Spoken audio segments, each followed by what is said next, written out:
Fala galerinha! Hoje vamos falar sobre a série A Serpente de Essex. Vou compartilhar com vocês as minhas primeiras impressões, porque nesta sexta-feira, no dia 13, entraram os dois primeiros episódios no catálogo. Eu já assisti aos episódios e vou compartilhar com vocês as minhas primeiras impressões. Se você ainda não se inscreveu aqui no Domínio Acessível, inscreva-se para ficar acompanhando tudo, receber as notificações de tudo o que teremos por aqui. Vem muita coisa bacana por aí.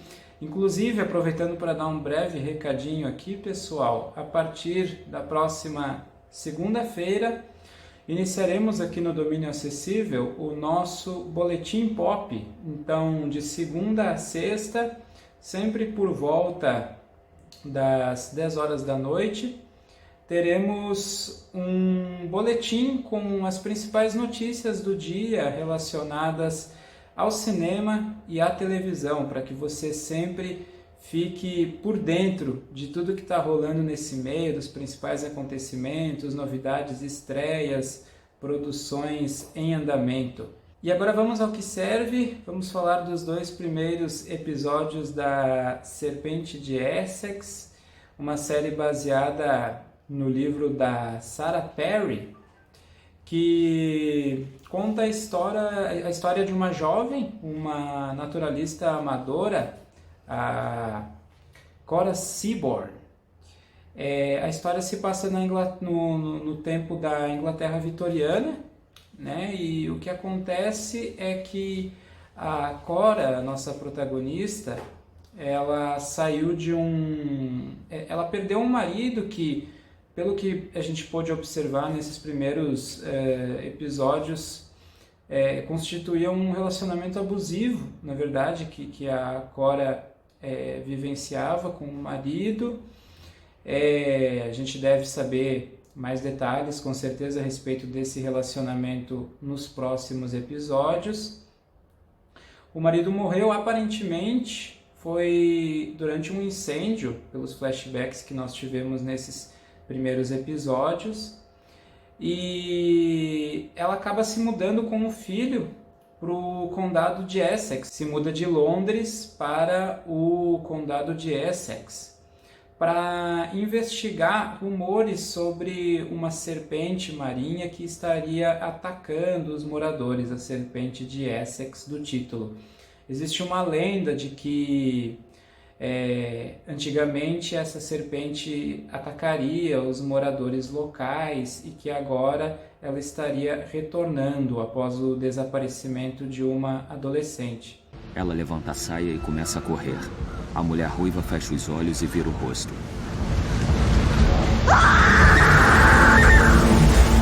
Como a Cora é uma naturalista amadora, ela não acredita em superstições, né? E ela teoriza que essa serpente, na verdade, pode ser alguma espécie que se pensava na época estar em extinção, mas que na verdade permanece viva, né? Não foi extinta.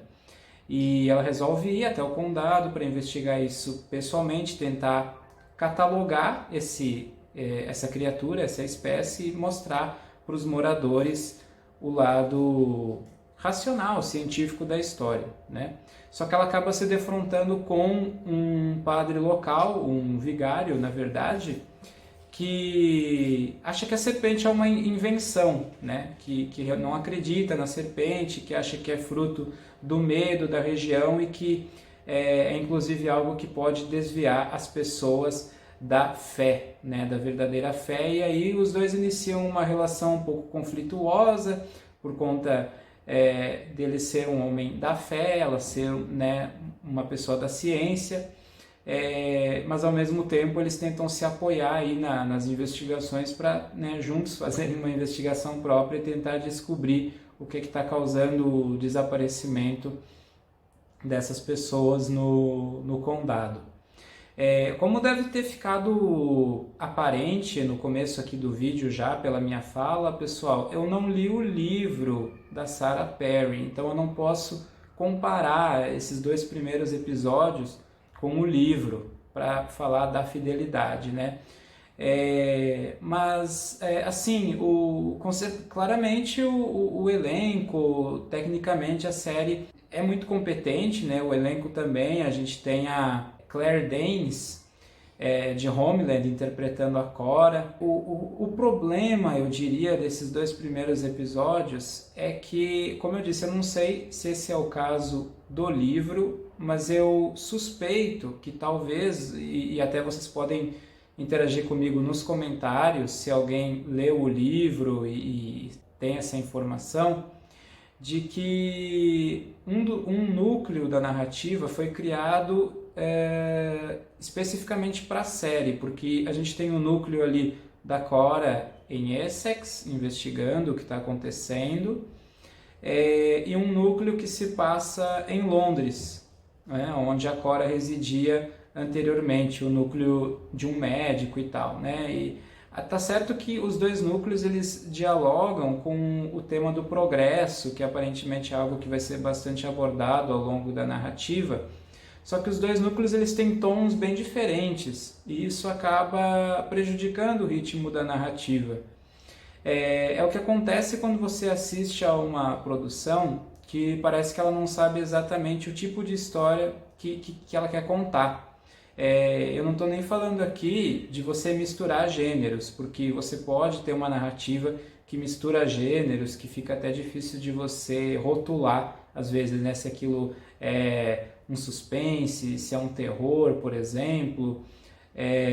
Mas, quando você mistura gêneros, você tem que saber muito bem o que você está fazendo, né, com que objetivo esse jogo entre gêneros está sendo feito para o resultado final, para a história que você quer contar. E eu sempre fui contra, né? Eu entendo essa questão mercadológica, a gente vê muito isso, inclusive no Brasil, é bem comum em novelas, né? De você colocar vários núcleos, porque a narrativa nela tem que ter os capítulos eles têm que se estender por um determinado tempo, você tem que ter um tempo de tela, né, para cada capítulo. Então, muitas vezes essas decisões elas são tomadas muito mais em base de tempo de tela do que propriamente em termos de eficácia narrativa, em termos de propósito narrativo. E esse que é o meu problema, né, com esse tipo de produção, porque quando você fragmenta assim, tem que ter um bom motivo, ou você até pode ter mais de um núcleo dentro da mesma história, mas com um propósito bem definido, quando esses núcleos estão ligados entre si de alguma forma. Mas a gente vê em produções em que esses núcleos eles têm propósitos muito separados, né? Como se fossem 2 histórias diferentes sendo contadas ali de forma paralela, sem uma ligação convincente entre elas, que justifique esse paralelismo narrativo, né? A gente vê muitas novelas com esse problema, que eu acho que prejudicam, né, muito a qualidade de algumas novelas no Brasil, que a história principal muitas vezes é muito boa, é muito promissora, mas essas decisões, né, acabam prejudicando o resultado final. Algumas séries também têm esse problema, e foi o que me incomodou um pouquinho nesses 2 primeiros episódios, porque as cenas no condado são muito bacanas, né? A tensão que é construída ali,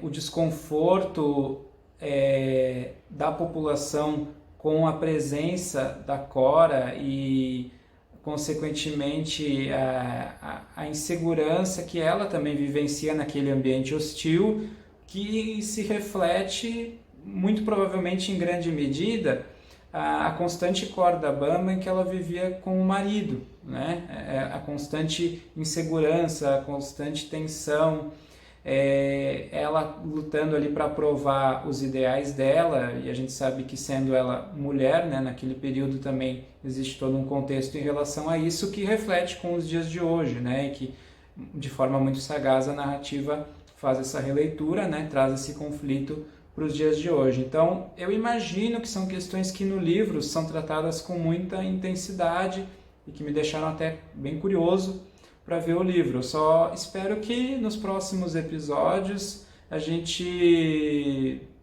tenha pelo menos uma valorização maior do núcleo principal, que talvez o núcleo paralelo ele acabe de alguma forma se juntando logo, de repente, com o núcleo principal, né, que a gente não tem esse paralelismo injustificado por tanto tempo. Então, com certeza, é uma série que eu diria que super vale a pena acompanhar. Esses 2 primeiros episódios foram bem promissores. É só a gente torcer para que a narrativa principal seja mais valorizada nos próximos episódios. E você que vai assistir ou está assistindo a série, interaja comigo aqui também nos comentários, diga o que você está achando, o que você concorda, o que você discorda, se você já leu o livro, não leu, o que você acha que vai acontecer nos próximos episódios. Será sempre um grande prazer estar interagindo com vocês. E vocês devem ter notado no trechinho que a maior parte do conteúdo da Apple TV, né, da Apple TV Plus, está com o recurso de audiodescrição, que é a bandeira pela qual a gente luta aqui no nosso canal, né, a acessibilidade comunicacional. Então, a gente sempre vai estar trazendo conteúdos aqui no nosso canal para todos os públicos, literalmente. Então, para isso, a gente vai estar sempre levando em conta a acessibilidade. Para as pessoas com deficiência visual, no caso, a audiodescrição faz toda a diferença para que ela possa ter contato com o audiovisual, assim como eu, né?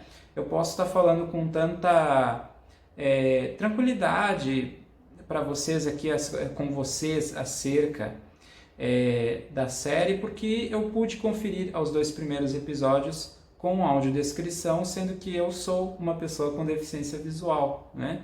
Então, isso me permitiu ter pleno acesso ao conteúdo visual da obra, né? Sendo esse um recurso que descreve as imagens, uma narração que a gente acompanha ao longo de todo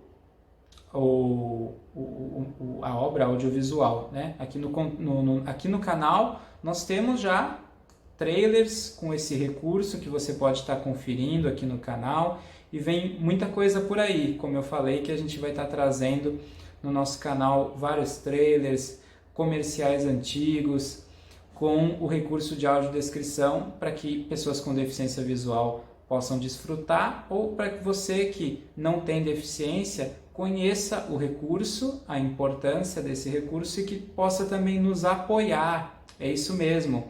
Eu vou estar deixando aqui na descrição do vídeo o link da nossa campanha no Catarse, porque nós estamos desenvolvendo um projeto que já iniciamos, né? O projeto AD Sem Limites, uma espécie de streaming para pessoas com deficiência visual, onde todo o catálogo vai receber material com audiodescrição, que nós, os criadores aqui do Domínio Acessível, produzimos, a Vanessa Delfino e eu, Lucas Borba, desde a roteirização até a locução, a gravação, mixagem.